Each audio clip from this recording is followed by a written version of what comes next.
ایک سیاح کے بارے میں مشہور تھا کہ اس نے گھاٹ گھاٹ کا پانی پی رکھا ہے، ملکوں کے سفر کے دوران وہاں کے ذہین اور قابل لوگوں کی صحبت میں رہا ہے اور بڑا فیض اٹھایا ہے، اور اب جس ملک میں رہ رہا ہے وہاں بھی بڑے بڑے عالم اس کا سامنا کرنے اور اس سے کسی موضوع پر گفتگو کرنے سے کتراتے ہیں، کیونکہ وہ اس جیسا علم نہیں رکھتے۔ اس سیاح کی شہرت اس ملک کے بادشاہ کے کانوں تک بھی پہنچی جہاں وہ ان دنوں قیام پذیر تھا۔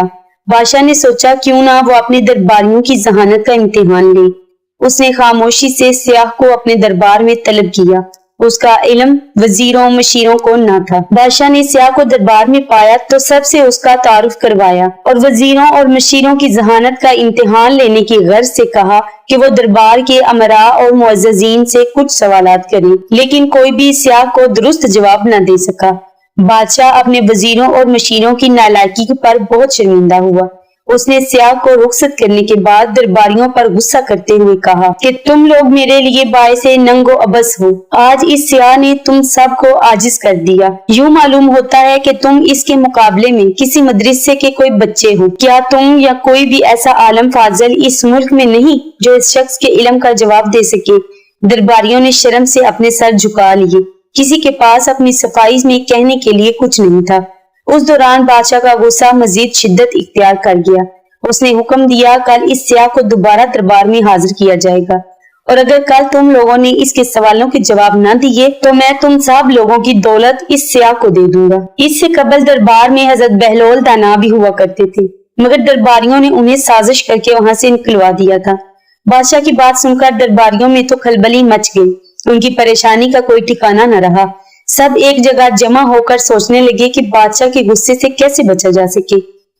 آخر ایک شخص خوشی سے بولا، دوستو، اس مشکل کا حل کرنے کے لیے ہمارے پاس بہلول دانا موجود ہے۔ مجھے یقین ہے کہ وہ ہماری خطائیں بھول کر اور تمام رنجشیں ختم کر کے عزت کی خاطر اس سیاح کا سامنا کرے گا اور اسے لاجواب کر دے گا۔ یہ سن کر باقی سب لوگوں کی جان میں جان آئی۔ سب مل کر بہلول کے پاس پہنچے اور اس سے معافی چاہتے ہوئے سارا ماجرا سنا دیا۔ بہلول دانا نے انہیں تسلی دی اور کہا کہ میں کل دربار میں ضرور آؤں گا۔ اگلے روز دربار آراستہ ہوا۔ وزیر مشیر سب کرسیوں پر بیٹھے ہوئے تھے۔ بادشاہ بھی اپنے تخت پر بیٹھ چکا تھا۔ سیاح کو بھی ایک کرسی پیش کر دی گئی۔ بادشاہ نے اہل دربار پر نظر ڈالی اور پوچھا کون ہے جو اس سیاح کے سوالوں کا جواب دے گا۔ اہل دربار نے آنکھوں ہی آنکھوں میں ایک دوسرے سے سوال کیا کہ ایک بہلول کا نام آخر کس طرح نے، کہیں اس کا نام سن کر بادشاہ کو غصہ نہ آ جائے۔ اس وقت بہلول کی آواز گونجی، یہ دیوانہ حاضر ہے، میں اس سیاح کے سوالوں کا جواب دوں گا۔ بادشاہ نے اجازت دے دی۔ سیاح نے بہلول کی طرف بڑی حیرت سے دیکھا اور پھر بولا، کیا میں آپ سے سوال کروں گا؟ جی ہاں، کیوں نہیں، بہلول نے جواب دیا۔ سیاح اٹھا اور اپنی چھڑی سے زمین پر ایک دائرہ کھینچ دیا۔ بہلول نے فوراً ہی اٹھ کر اپنے اعصا سے اس دائرے کے درمیان ایک لکیر کھینچ کر 2 حصوں میں تقسیم کر دیا۔ سیاح کے چہرے پر مسکراہٹ آئی اور اس نے ایک اور دائرہ کھینچ دیا۔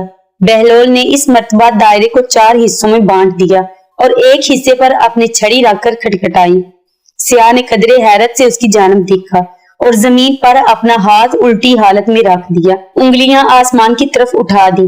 بہلول نے اٹھ کر اپنا ہاتھ زمین پر اس طرح رکھا کہ اس کے ہاتھ کی پشت اوپر یعنی آسمان کی طرف تھی۔ سیاح اپنی نشست پر واپس آ بیٹھا اور توصیفی لہجے میں بولا، مرحبا مرحبا علی جاں، آپ کو بہت بہت مبارک ہو۔ آپ کے یہاں ایک ایسا دانش مند اور عالم موجود ہے جس پر فخر کیا جا سکتا ہے، ایسے شخص کی قدر کرنی چاہیے۔ بادشاہ نے حیرت سے پوچھا، کیا بہلول نے تمہارے سوالات کے جواب ٹھیک ٹھیک دے دیے؟ سیاح بولا، جی جناب، اس نے کسی درس گاہ سے تعلیم حاصل کی ہے جو اس کے پاس اتنا علم ہے کہ میرے اشاروں کو سمجھ کر ان کا ٹھیک جواب دیا۔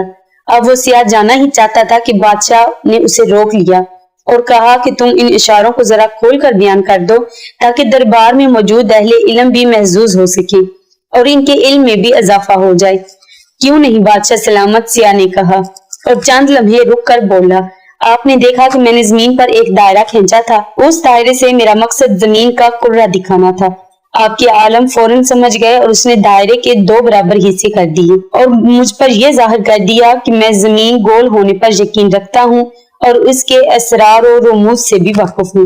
پھر اس نے ایک سیدھی لکیر کھینچی جس نے زمین کو شمالی اور جنوبی کرے میں بانٹ دیا۔